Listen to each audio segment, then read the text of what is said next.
আমাদের আইনমন্ত্রী এবং স্বরাষ্ট্রমন্ত্রীকে ওপেন চ্যালেঞ্জ দিয়ে গেলাম আজকে, আমি আর শিশির বাংলাদেশ সরকারের যে কোনো মন্ত্রীকে অন রেকর্ড কনস্টিটিউশনাল ইস্যুতে চ্যালেঞ্জ করে গেলাম, যদি আমাদের থেকে চ্যালেঞ্জ করতে পারেন প্লিজ কাম অন ডেস্ক। আমি আর শিশির বাংলাদেশ সরকারকে চ্যালেঞ্জ করে গেলাম on constitution, please come to talk about the constitution and history. দেখি আপনারা পারেন কিনা, সাহস থাকলে আইসেন ডাকছুতে। আপনাদের কার কতটুকু কনস্টিটিউশনাল নলেজ আছে, কনস্টিটিউশনাল ডেপথ আছে, উইড লাইক টু সি ইট। বাংলাদেশে বোগাস আর্গুমেন্ট দিচ্ছেন পার্লামেন্টে, বোগাস মিসলিড করছেন, মিথ্যাচার করছেন। গুমের ব্যাপারে দেখলাম আইনমন্ত্রী প্রপারলি মিসলিড করেছে, and that's a breach of oath.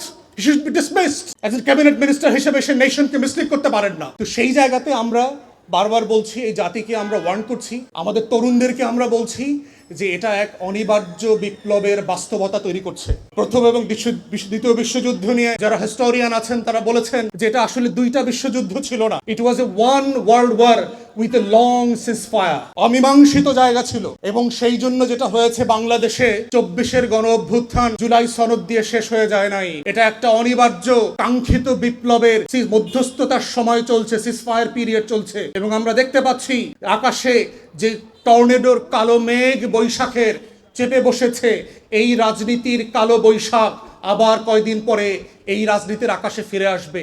আমাদের তরুণরা আবার মুক্তির লড়াই নিয়ে আবু সাইদ, মুগ্ধ, ওয়াসিম, শরীফ ওসমান হাদির মতো আবাবিল হয়ে আবার বাংলার আকাশে ফিরে আসবে, শুধুমাত্র এইটা বলবার জন্য বুকের ভেতর অনেক ঝড়, বুক পেতেছি গুলিকর, লাখো শহীদের রক্তে কেনা দেশটা কারো বাপের না। আজাদির প্রশ্নে, ইনসাফের প্রশ্নে আপোষ না করে আমরা লড়াই করে যাব বাংলাদেশের লাল সবুজের পতাকার জন্য। এটাই হচ্ছে 24-এর গণ অভ্যুত্থানের সেই অবিসংবাদিত জায়গা, যেই জায়গাটা আবার আগামী দিনে ঘুরে ফিরে আসবে এবং আসছে। সংবিধানের দোহাই দিয়ে আন্ডারমাইন করবার মধ্য দিয়ে যেই কৃত্রিম সংকট অপ্রয়োজনে তৈরি করা হচ্ছে, এই ঘটনা কিন্তু এই সোনার বাংলায় নতুন কোনো ঘটনা না। এটা শত শত বছরের আমাদের রুলিং ক্লাসের যেই খাইসলতি সমস্যা ছিল তার একটা reflection of the 26th version.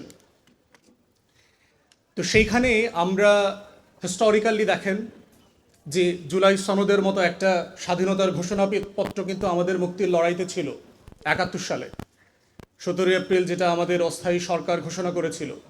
And that was A brilliantly drafted declaration of independence. পৃথিবীতে খুব কম জাতির যারা স্বাধীন হয়েছে তাদের স্বাধীনতার ঘোষণাপত্র থাকে। আপনি ভারতের দিকে তাকান, পাকিস্তানের দিকে তাকান, আমাদের সাবকন্টিনেন্টের অনেক দেশেরই এই এশিয়াতে স্বাধীনতার ঘোষণাপত্র বলে কোনো জিনিস নাই। ফ্রেঞ্চ রেভলিউশনের ছিল, আমেরিকার ইন্ডিপেন্ডেন্সে ছিল, ডিক্লারেশন অফ ইন্ডিপেন্ডেন্স ছিল। It's a really declared instrument of political will of the people of the time. তো সেই ঘোষণাপত্রের সাথে কি আমাদের তখনকার কর্তা ব্যক্তিরা বেইমানি করে নাই? করেছিল। বলা ছিল যে এই ঘোষণাপত্রে 3টা অংশ ছিল। প্রথম অংশে বলা ছিল অজুহাতনামা, যদি বলি আর কি, যে কেন এই সংসারটা ভেঙে দিচ্ছি।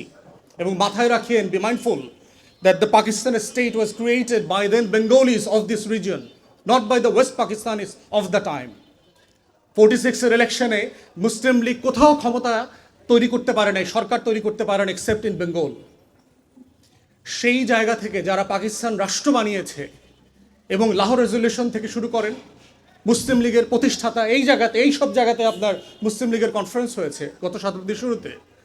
অতএব পাকিস্তান রাষ্ট্র যারা বানিয়েছিল আমাদের পূর্বপুরুষরা, সেই মানুষগুলো বলছে যে যেহেতু এই রাষ্ট্র আমার সাথে তার কৃত ওয়াদা ভঙ্গ করেছে, যেহেতু এই রাষ্ট্র তার আমার সাথে যে করা ন্যায্যতার ওয়াদা ছিল সেগুলো দিতে ব্যর্থ হয়েছে, আপনারা পরে দেখবেন এই যেহেতু যেহেতু যেহেতু অ্যান্ড দেয়ারফোর আমি নতুন করে একটা free, Democratic, independent, sovereign Republic করবার জন্য প্রস্তাব করছি। রিপাবলিকের কথা বলা হয়েছে, জনগণের রাষ্ট্রের কথা বলা হয়েছে, as oppose to monarchy or kingdom. তাহলে এবং সেই রাষ্ট্রটা কিসের ভিত্তিতে পরিচালিত হবে? বলা ছিল যে আমার 3টা মূলনীতির ভিত্তিতে এই নতুন রিপাবলিকটা পরিচালিত হবে: সাম্য, মানবিক মর্যাদা এবং সামাজিক সুবিচার। ফ্রেঞ্চ রেভলিউশনের ডিক্লারেশন যদি পড়েন, রাইটস অফ ম্যান, সেখানে দেখবেন যে এক্স্যাক্টলি সেই ভ্যালু সিস্টেমগুলো যেগুলো বলশেভিক রেভলিউশনে বলা হয়েছিল যে এই ভিত্তিতে আমার এই রাষ্ট্রটা হবে। কিন্তু আমরা দেখলাম 72-এর সংবিধান প্রণয়ন কমিটি, যে বিখ্যাত কমিটির কথা বারবার বলে ৭২-এর সংবিধান গেলানোর চেষ্টা করা হয় আমাদেরকে, তারা কি প্রস্তাব করলেন? নতুন করে 4টা মূলনীতির প্রস্তাব করলেন: ধর্মনিরপেক্ষতাবাদ, বাঙালি জাতীয়তাবাদ, গণতন্ত্র, সমাজতন্ত্র। কোথায় পেলেন? যেই ঘোষণাপত্রের ভিত্তিতে লক্ষ লক্ষ মানুষ মুক্তির লড়াইতে নেমেছিল, আমার বাবা সহ, তারা তো ওই মূলনীতিগুলো শুনে যুদ্ধে নেমেছিল। আপনি এই মূলনীতিটা কোথায় পেলেন? ৭০-এর নির্বাচনে ম্যান্ডেট নিয়েছিলেন এই মূলনীতির ভিত্তিতে নতুন রাষ্ট্র করবেন, নেন নাই। ৬৯-এর গণ অভ্যুত্থানে যে ম্যান্ডেট নেওয়া ছিল, সেই ম্যান্ডেটে বলা ছিল যে আমার নতুন রিপাবলিক এইটার ভিত্তিতে চলবে। ৬৬-তে যে গণ অভ্যুত্থান হয়েছে, 6 দফা কর্মসূচি দেওয়া হয়েছে, সেখানে কি বলা ছিল যে আমার এই রাষ্ট্রটাই 4টা মূলনীতির উপর ভিত্তি করে চলবে। আওয়ামী লীগের দলীয় গঠনতন্ত্রে ছিল মুক্তিযুদ্ধের 9 মাসের কোনো দলিল দস্তাবেজ অস্থায়ী সরকারের কোথাও ছিল না। তাহলে আপনি সংবিধান তৈরি করে আমার মুক্তির লড়াইয়ের সাথে প্রথম বেইমানি করলেন, এবং যেই ইনস্ট্রুমেন্ট দিয়ে আপনি বেইমানি করলেন, এক্স্যাক্টলি ইতিহাস রিপিট করে ওই সিমিলার ইনস্ট্রুমেন্টকে you are using now against the very popular mandate of the time. 2026-এর ম্যান্ডেটকেও আপনি এক্স্যাক্টলি সেম সংবিধান দিয়ে জাস্টিফাই করবার চেষ্টা করছেন। আমার স্বাধীনতার ঘোষণাপত্রে বলা ছিল একটা ডেমোক্রেটিক গভর্নমেন্ট করবেন, একটা রিপাবলিক হবে। বাংলাদেশে জাসদ সবচেয়ে বড় বিরোধী দল ছিল, তাদেরকে কোথাও ইলেকশন ক্যাম্পেইন করতে দেওয়া হয়নি। 100-র উপর ক্যান্ডিডেটকে পিটায়, জেলে ভরে, হত্যা করে নাই করে দিয়েছে। শেখ মুজিব নির্বাচনের পরে বঙ্গভবনে দাঁড়িয়ে বলেছে আজকে বাংলাদেশে কোনো বিরোধী দল নাই। শেখ মুজিব বলেছে অন রেকর্ড। তাহলে 73-এর নির্বাচন তার ফল, আর আমার স্বাধীনতার ঘোষণাপত্রে আপনি কি বলা ছিল, আর 72-এর ইনস্ট্রুমেন্ট দিয়ে যে ইলেকশনটা করলেন, এক্স্যাক্টলি আপনি আমার মুক্তির লড়াইয়ের সাথে আবার বেইমানি করলেন, exactly using or excusing with the same instrument of politics. তাহলে চিন্তা করে দেখেন, এই মুক্তির লড়াইতে এই জাতির পলিটিক্যাল ক্লাসের বেইমানের ইতিহাস নতুন কোনো ঘটনা না, বারবার ঘটেছে। এবং বারবার আমার তরুণরা ঠিক একই কারণে রাস্তায় এসে লড়াই করে, জীবন দিয়ে মুক্তির লড়াইতে আখরে আখরে রক্ত দিয়ে দেয়ালে দেয়ালে লিখে দিয়েছে, বুকের ভেতর অনেক ঝড়, বুক পেতেছি গুলি কর। কারণ এই ঝড়ের সিমটমটা একদিনে তৈরি হয় নাই, বসন্তে বসন্তে শেষে কালবৈশাখী এসে আমার তরুণদের হৃদয়ে সেই ঝড় তৈরি করে দিয়েছে টর্পেডোর মতো করে, যেটা 24 হয়ে ফিরে আসে, যেটা 90 হয়ে ফিরে আসে, যেটা 71 হয়ে ফিরে আসে। এবং আগামী দিনগুলোতেও বাংলার এই নেপোকিস্তের বিরুদ্ধে এই ঝড় আবার ফিরে আসবে। খোদার কসম লিখে রাখেন, ইতিহাস তার নিজস্ব গ্রামার ফলো করে আবার ফিরে আসবে আপনাদের বিরুদ্ধে। এবং আপনাদেরকে ওয়ার্ন করছি, আপনারা আমাদের শত্রু রাজনৈতিক দল না। কথা শুনে মনে করবার কোনো কারণ নাই যে আপনাদের পতনের জন্য কোনো আন্দোলন আমরা করছি।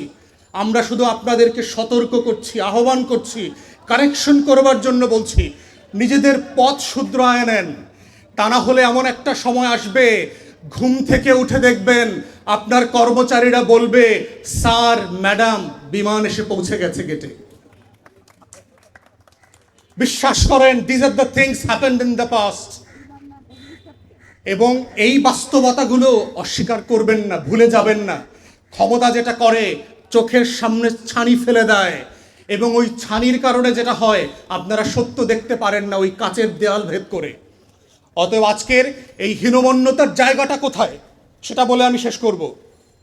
71-এ দেখবেন, যাকে সামনে রেখে আমাদের এই মুক্তির লড়াই হয়েছিল, শেখ মুজিবুর রহমান, যাকে কেন্দ্র করে স্বাধীনতা তৈরি হয়েছিল, সংগঠিত হয়েছিল, সেই ব্যক্তিটার ইতিহাস যদি দেখেন, আপনারা যদি তাজউদ্দিন আহমেদের ডায়েরি পড়েন, তার মেল লেখা বই পড়েন, এম মোহাইমেন আওয়ামী লীগের এমপি ছিল, তার লেখা পড়েন, আপনারা যদি বিবিসি বাংলার সাবেক মহাপরিচালক ছিল, তার লেখা পড়েন, আপনারা দেখবেন পাতায় পাতায় শেখ মুজিবের হীনমন্যতার কথা আসছে 71-এর মুক্তিযুদ্ধ নিয়ে।